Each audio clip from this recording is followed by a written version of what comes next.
আমি সবসময়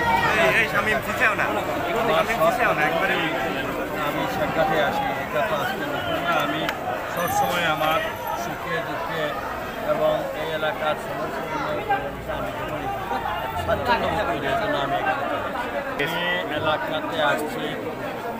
একটা হচ্ছে যে এলাকার সঙ্গে আমার সঙ্গে কথা হলো, পরামর্শ নিলাম।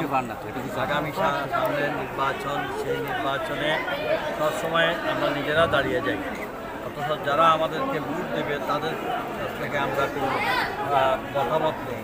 আমি এখনও দাঁড়ানোর সিদ্ধান্ত আগে আমি আমার নগরবাসী, আমার যারা আছে তাদের ইজাজত তারা হলেন আমার আসল।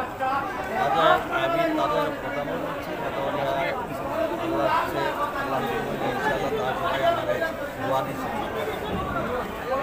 বাকিটা আমি আমরা বিশেষ করে আমি আজকে দাবি করেছি যে এই সিলেটের আমরা যে পিছিয়ে পড়া সিলেটের মাধ্যমে আছি, সেই উন্নয়নকে যদি ত্বরান্বিত করতে হয়, এই সিলেটের যদি মানসম্মত উন্নত করতে হয়, সিলেটের দীর্ঘদিনের পিছিয়ে পড়া দাবি যেগুলো আছে সেগুলো করতে হলে একমাত্র আমাদের, আমি মনে করি আমি সিলেটবাসীর কাছে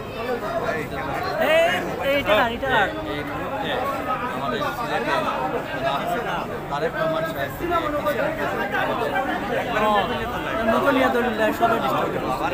বিভাগের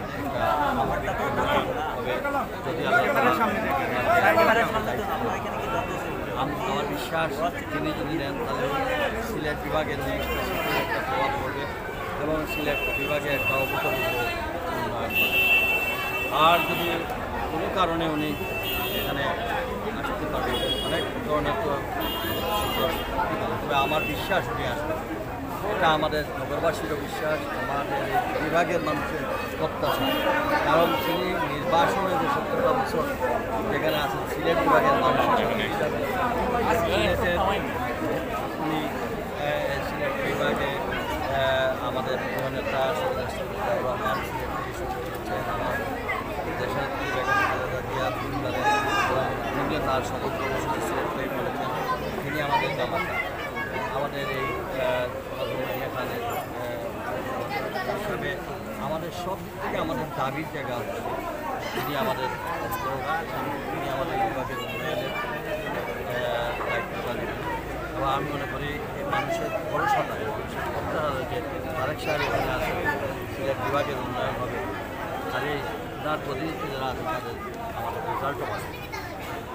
আর আমি সবার কাছে দোয়া চাই, কারণ এই নগরবাসী, এই জেলা, এই বিভাগের মন্ত্রী সাহেব রহমানের নেতৃত্বে আমরা দীর্ঘদিন কাজ করেছি।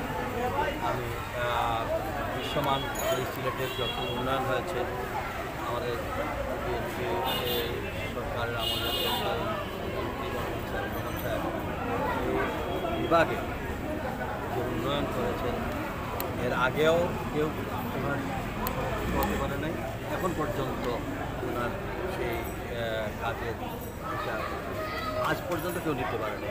কাজে আমি মনে করি ভাই থেকে কাজ করার একটা চেষ্টা করেছি। আমার সেই অভিজ্ঞতার আলোকে আমারও খেয়াল যে আমার নেতা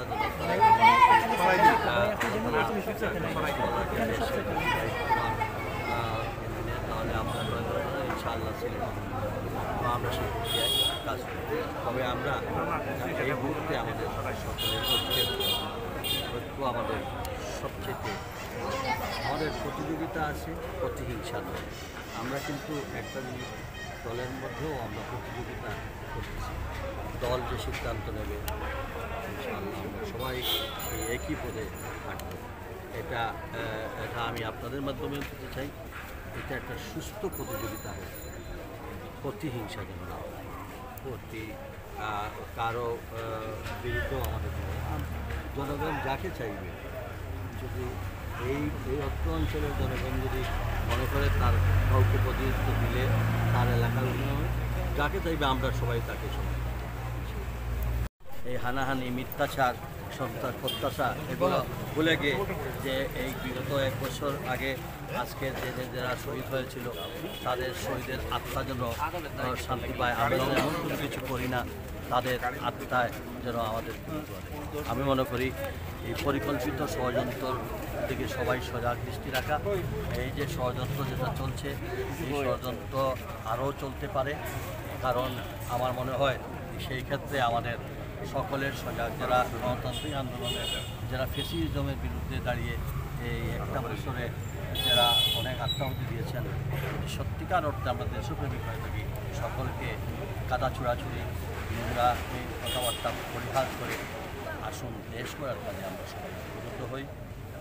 এবং অন্তর্বর্তীকালীন সরকারের প্রতি অনুরোধ থাকবে দেশের এই পরিস্থিতি যত দ্রুততম সময়ের মধ্যে সাধারণ জনগণের প্রতিনিধি নির্বাচিত হলে করেই দেখবেন দেশের মধ্যে একটা স্থিতিশীলতা। এটা প্রশ্ন ছিল যে আপনি